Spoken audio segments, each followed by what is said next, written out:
Okay guys, so I'm going to do a whole second video. So hopefully I can use this part in the future, as you seniors from 2020 know why I couldn't use the other part. So I'm going to go ahead and I'm going to apply some stain, and I'm going to go ahead and finish. Now typically I would do this on 2 different days. But for the interest of time and getting this information to you and the time that we have left, I'm going to go ahead and speed this up some. So what I'm going to do is I'm going to apply some black cherry stain, and I'm going to use a paper towel. Now if I was working at home, I would definitely use a rag, but I would advise you not to apply stain with a brush. The biggest difference between stain and a paint is the stain is supposed to enhance the qualities of your wood, whereas a paint is intended to cover. So I want any of the wood grain to show up, and I want to really glow up the features in the wood.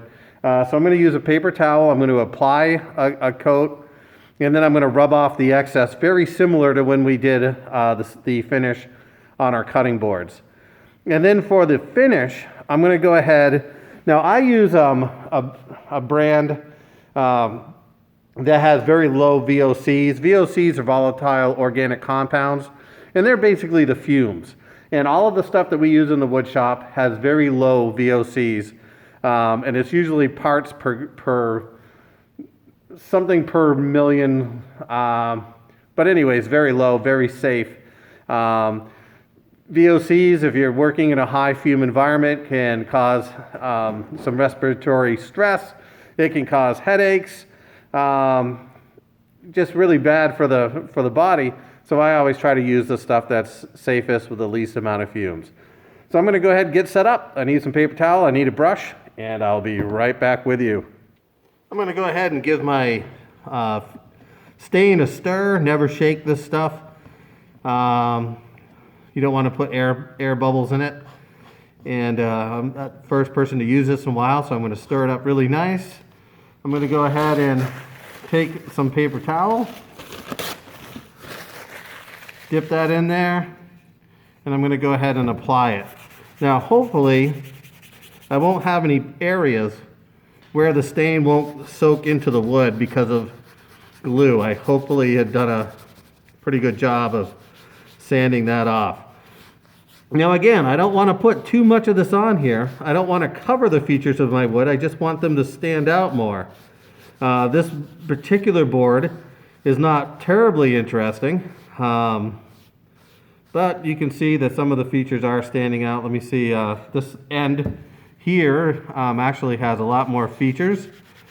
So let's see what happens when we apply some stain there. You can see that the ends, the actual ends of the boards soak in a lot more than some of the other parts. So you can see right here a place where I probably should have sanded a little bit better. Let me remove the excess. You can see why that's a problem, because the glue is resisting the stain. So unintentionally, I showed you a reason that you need to be careful of too much glue. So I'm going to go ahead and just buff that off. And you can see though in this end, other than my really bad glue job, how it really brings out the features of the wood grain, and really shows off its stuff a little bit like a peacock.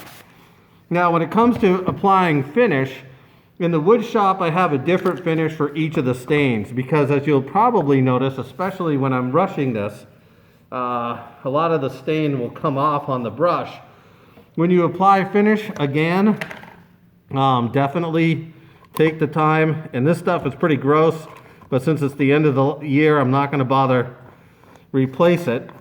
It did start to firm up a little bit. Not the most sealed container that I have. When you put the brush in, don't stick the whole brush in, please. Only the end. And then when you start applying it, start away from the end and then come back to it. This will really minimize the amount of drips that you have as a result of your finishing.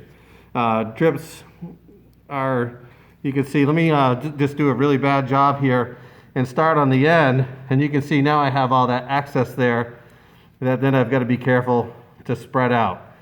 Not a major problem, but if you want the highest quality product, you're going to want to try to avoid having massive deposits of the finish.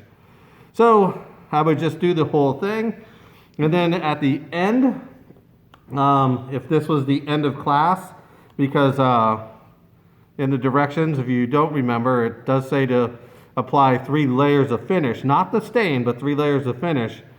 You need to let this dry. That either means you have to leave a surface unfinished for that day, and in addition,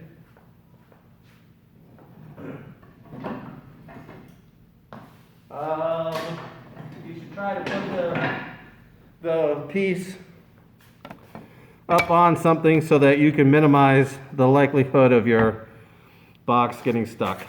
So, not great videos to end the school year on, but hopefully enough information that if you were going to redo your bathroom or perhaps neaten up some woodwork in your home, you would be able to realize the purpose and the proper application of the stain, and you could avoid doing a really poor job with your finish. Any questions? Go ahead and put them in comments. I'll do my best to answer them. Otherwise, this is our last video, and again, no expectation that you do the attached work, but if you do, that'd be super. That way I can sort of see if my questions are clear and appropriate for the next group. Thank you so much, guys.